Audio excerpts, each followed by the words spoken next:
और पुण्यात्मा, इस दास को तो जो परमात्मा ने मजदूरी दी है या अनमोल दे रखी है, और इस दास को उसी दिन से ये एहसास हो गया था कि परमात्मा ये शरीर भी तेरे काम आ जाए, इस टुकड़े टुकड़े भी मालिक आपके काम आ जाए, मेरी मिट्टी सफल हो जाएगी। तो इस दास ने जब से ज्ञान हुआ है उसी दिन से दिन और रात एक कर रखा है। अब आप देखते हो 13-14 घंटे पहले सत्संग करता हूँ, फिर आप जी से मिलता हूँ, और फिर और आश्रम की भी जो व्यवस्था करनी होती है आप जी के लिए वो भी करता है दास। और कितना 12 बजे 1 बजे जाकर सोने का समय मिलता है, फिर बखते उठ कर फिर। तो ऐसे ही जब से इस मार्ग का दास को एहसास हुआ है, प्राप्ति हुई, आदेश हुआ है, उसी दिन से ये वर्षक प्रयत्न और ये परिश्रम दास का चल रहा है, और ये सफल हो गया प्रभु की कृपा से। तो इसलिए दास जरा सी भी आलस नहीं करता कि परमात्मा फिर नाराज हो गया ना, फिर मेरे पिल्ला कुछ नहीं रहेगा। तो हर तरह हर मर्यादा में रहता हुआ, हर पॉइंटों से बचता हुआ परमात्मा के गुणगान करता हूँ। तो यहाँ ये ऐसा है कि पहली कला कक्षा से लेकर लास्ट तक ये नए सिरे नई पढ़ाई पढ़ानी, क्योंकि पहले ज्ञान से विपरीत है सारी, और इसमें मेहनत ज़्यादा करनी पड़ेगी दास ने, क्योंकि बार बार रह कर प्रमाण ना दिखाऊंगा तो कुछ भी पल्ला ना पड़े आपका ये 2 घंटे व्यर्थ जाएंगे, जिसको नए सिरे से नहीं बताया जाता। अब हम ब्रह्मा विष्णु महेश के ऊपर आश्रित हैं। अब थोड़ी सी झलक दिखाते हैं कि ब्रह्मा विष्णु महेश जी की क्या स्थिति है। अब देखिएगा देवी पुराण। अब ब्रह्मा विष्णु महेश जी की उत्पत्ति आपको दिखाते हैं। श्री ब्रह्मा विष्णु महेश जी का जन्म, इनके माता पिता कौन है, थोड़ा सा विस्तृत दिखाएंगे। और जो पुण्यात्मा पहली बार आए हैं या बार बार जो, क्योंकि ये ज्ञान एकदम समझ में नहीं आता, आप कम से कम भी 1 वर्ष तक लगातार सत्संग सुनोगे, जब आपकी बुद्धि विशाल बनेगी। और उसके लिए बार बार ये लेक्चर अर्थात ये सत्संग करने अति आवश्यक होगी। अब अभी तक हमें परमात्मा कबीर जी ने 600 वर्ष पहले कहा था कि धर्मदास ये जग बोराना मन विचलित है, और कोई न जाने पद निर्वाणा, मोक्ष मार्ग का किसी ने ज्ञान नहीं है। यही कारण मैं कथा पसारा, अब मैं तुमसे कहूँ, यही कथा तुम जगजीव सुनाओ, सब जीवों का भरम नसाओ। अब मैं तुमसे कहूँ चिताई, इस तीनों देवताओं की उत्पत्ति भाई, ब्रह्मा विष्णु महेश की उत्पत्ति बताता हूँ। 600 वर्ष पहले परमात्मा ने ये शब्द वो बताए थे, और वो ज्ञान जो पुराणों में लिखा था वो अपनी सिंपल लैंग्वेज में बोला था। और क्या बताया था कि ज्ञानी सुने सो हृदय लगाई, मूर्ख सुने तो गम नहीं पाई। आप बुद्धिमान होगा वो तो समझेगा कि संत जो बता रहा सच्चाई है, और प्रमाण दिए जाएंगे साथ में आपको। और अनजान व्यक्ति जिसने भगवान चाहिए कोई ना, वो समझे कोई नहीं इस मार्ग ने, वो तो काल का ही जो है ना आहार बना रहेगा। अब क्या कहते हैं, धर्मदास ये जग बोराना, कोई न जाने पद निर्वाणा। यही कारण मैं कथा पसारा, जग से कहिए एक राम नियारा। यही ज्ञान जग जीव सुनावो, सब जीवों का भरम नसाओ। अब मैं तुमसे कहूँ चिताई ही, त्रिदेवन की उत्पत्ति भाई। इन तीनों देवताओं की उत्पत्ति बताता हूँ। कुछ संक्षेप कहूँ गौराई, सब संशय तुमरे मिट जाई। ज्ञानी सुने सो हृदय लगाई ही, मूर्ख सुने तो गम ना पाई। समझदार सुनेंगे तो तुरंत स्वीकार करेंगे, सीने से लगाएंगे इस ज्ञान को कि महाराज जी ने तो तोड़ पाड़ दिया, कमाल कर दिया। और साथ में ये आपको सदग्रंथ दिखाऊंगा, फिर संशय नहीं रहेगा कि ये कच्चा काम है। ज्ञानी सुने सो हृदय लगाई, मूर्ख सुने तो समझ में न आई। माँ अष्टंगी पिता निरंजन, ये दम जारण वंशन अंजन। पहले कीन निरंजन राई, पीछे से माया उपजाई। माया रूप देख अतिशोभा, देव निरंजन तन मन लोभा। काम देव धर्म राय सताए, देवी को तुरंदर खाए। पेट से देवी करी पुकारा, हे साहेब मेरा करो उभारा। टेर सुनी तब ता हम आए, अष्टंगी को बंद छुड़वायो। धर्मराय को हिकमत कीना, नक्श रेखा से भग कर लीना। धर्मराय कीने भोग विलासा, माया को रही तब आशा। तीन पुत्र अष्टंगी जाए, ब्रह्मा विष्णु शिव नाम धराए। परमेश्वर बंदी छोड़। 600 साल पहले परमात्मा ये भगवान थे, भगवानों के भगवान थे कबीर जी।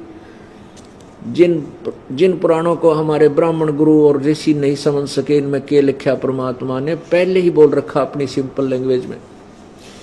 कहते हैं इन ब्रह्मा विष्णु महेश की मैं तीनों देवताओं की उत्पत्ति सुनाता हूं। अब मैं तुमसे कहूं चिताई तीन देवों की उत्पत्ति भाई। माँ अष्टंगी, पिता निरंजन। इनकी माता दुर्गा है और पिता इनका ज्योति निरंजन युग काल है। और कहते हैं तीन पुत्र अष्टंगी जाए, ब्रह्मा विष्णु शिव नाम धराए। गुण तीनों की भक्ति में ये भूल पड़ो संसारे। कहे कबीर निज नाम बिना भाई कैसे उतरे पार। अब ब्रह्मा विष्णु महेश बताया, और फिर गुण तीनों की भक्ति में रजगुण ब्रह्मा, सतगुण विष्णु, तमगुण शिव जी की भक्ति में ये भूल पड़ा संसार। सभी भूल रहे हैं। और कहे कबीर निज नाम बिना क्यों कर उतरोगे पार। उस सार नाम बिना तुम पार नहीं हो पाओगे। अब ये ज्ञान परमेश्वर ने 600 वर्ष पहले बोला था, लेकिन इन अज्ञानी ऋषियों ने, गुरुओं ने और इन विवेकहीन ऋषियों ने परमेश्वर के इस ज्ञान को दबा दिया, ऊपर नहीं आने दिया। और आज इन सदग्रंथों ने इसको सेकंड किया, समर्थन किया, फिर हमारे हृदय ने स्वीकार किया। अब देखो ये श्री शिव पुराण, ये कहां से छपा है?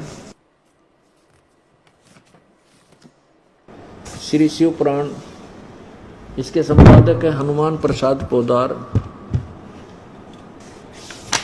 और प्रकाशक और मुद्रक हैं गीता प्रेस गोरखपुर, गोविंद भवन कार्यालय कोलकाता का संस्थान। अब इसके रुद्र संहिता से हम प्रारंभ करेंगे। परमात्मा की वाणी अब कैसे किस प्रकार सिद्ध होती है, अब देखिएगा। यह है रुद्र संहिता और प्रश्न नंबर 99। अब 98 से शुरू करते हैं। अपने पुत्र नारद की यह बात सुनकर लोक पितामह ब्रह्मा वहां इस प्रकार बोले। ब्रह्मा जी ने कहा,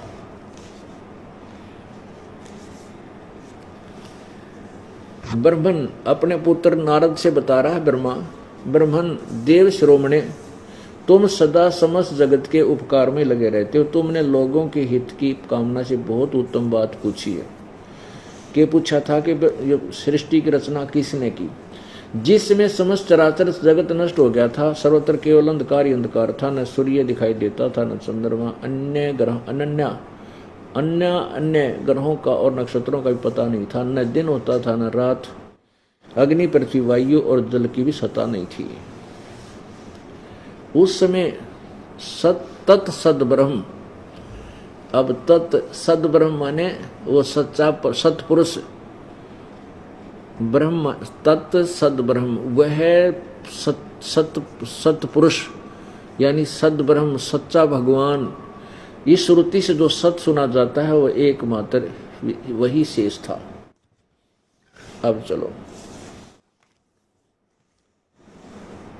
100 पृष्ठ पे, 100 नंबर पे, 100 पृष्ठ नंबर पे।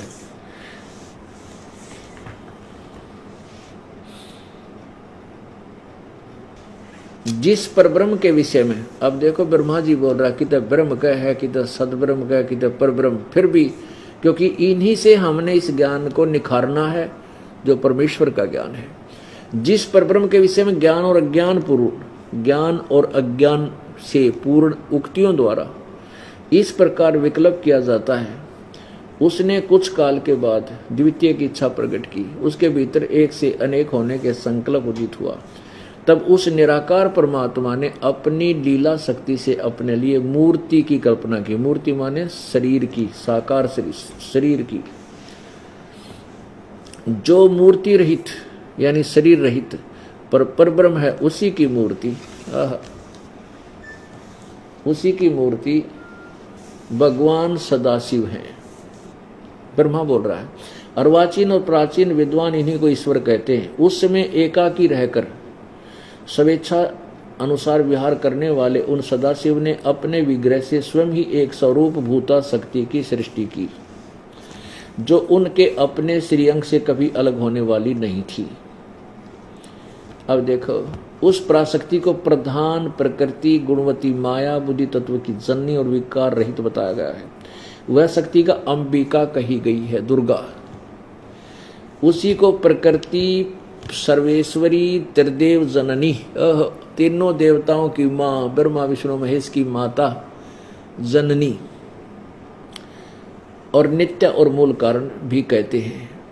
सदाशिव द्वारा प्रकट की गई उस शक्ति की 8 भुजाएं हैं।